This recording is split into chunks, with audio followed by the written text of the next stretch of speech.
नमस्कार दोस्तों, स्वागत है आपका इस न्यू वीडियो में। अल्बर्ट आइंस्टीन और निकोला टेस्ला ने अपने एक एक्सपेरिमेंट से एक पानी के जहाज को गायब कर दिया था और उसे भविष्य की दुनिया में भेज दिया गया था। इस मिशन को अमेरिकी सरकार ने बहुत ही सिक्योरिटी के साथ किया था और आज इसका कोई भी सबूत नहीं छोड़ा और आज भी अमेरिकी सरकार इसका कोई भी जवाब नहीं देती है।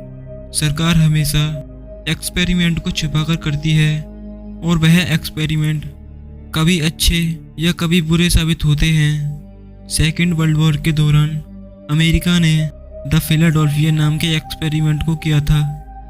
इस प्रयोग में लगभग 1200 टन के जहाज को आंखों के सामने से गायब कर दिया गया था। 28 अक्टूबर 1943 को फिलाडेल्फिया में मिशन को प्रोजेक्ट रेनबो के दौरान एक बेहद खतरनाक एक्सपेरिमेंट को अंजाम दिया जाने वाला था।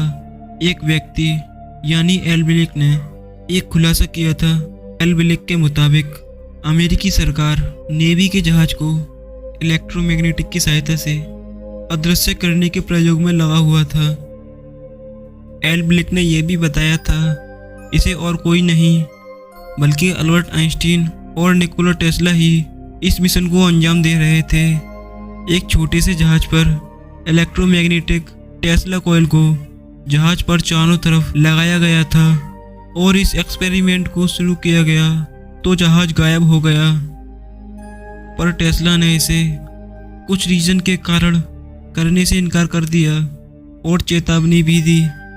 फिर इस प्रोजेक्ट को जॉन बोन को सौंप दिया गया था, पर जब इस एक्सपेरिमेंट को बड़े जहाज पर किया गया था तो एक बहुत भयानक घटना हो गई।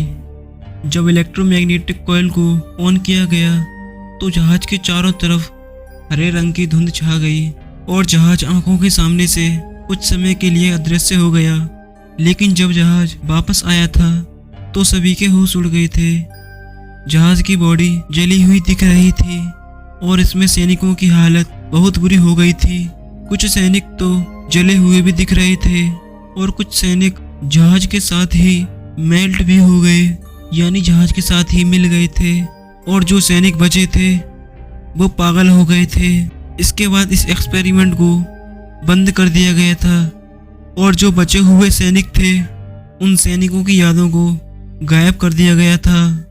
लेकिन इसमें कुछ सैनिकों की याददाश्त धुंधली सी रह गई और इन्हीं में से एक एल्बिलिक ये सबको बता रहे थे। उसने बताया था जब जहाज थोड़ी देर के लिए अदृश्य हुआ था तो वह 40 साल आगे भविष्य की दुनिया में पहुंच गया था। एल्बिलिक ने यह बताया था वो और उसका भाई उस जहाज के क्रू मेंबर थे और वो 1983 में लॉन्ग आइलैंड पर बने हुए एक खुफिया सरकारी जगह पर पहुंच गया था। आइंस्टीन की थ्योरी के मुताबिक ये माना जाता है कि ब्रह्मांड में 4 आयाम होते हैं, लेकिन एल्बिलिक ने बताया कि हमारे ब्रह्मांड में 4 नहीं बल्कि 5 आयाम हैं, जिसमें से चौथा और 5वां आयाम समय यानी टाइम है। लेकिन इस एक्सपेरिमेंट की वजह से समय में गड़बड़ी आ गई, जिसके चलते एक वर्म होल बन गया, जिसकी वजह से वो जहाज 40 साल बाद की दुनिया में पहुंच गया था। क्या यह कहानी एल्बिलिक ने हमें बनाकर सुनाई है या सच में कभी ये घटना घटित हुई थी? लेकिन आज भी यह घटना एक रहस्य बनी हुई है। आपको इस एक्सपेरिमेंट से क्या लगता है? अपनी राय कमेंट में जरूर बताएं और अभी तक आपने हमारे चैनल को सब्सक्राइब नहीं किया है तो सब्सक्राइब करके नोटिफिकेशन बेल को ऑन कर लेना। तो इसी के साथ धन्यवाद।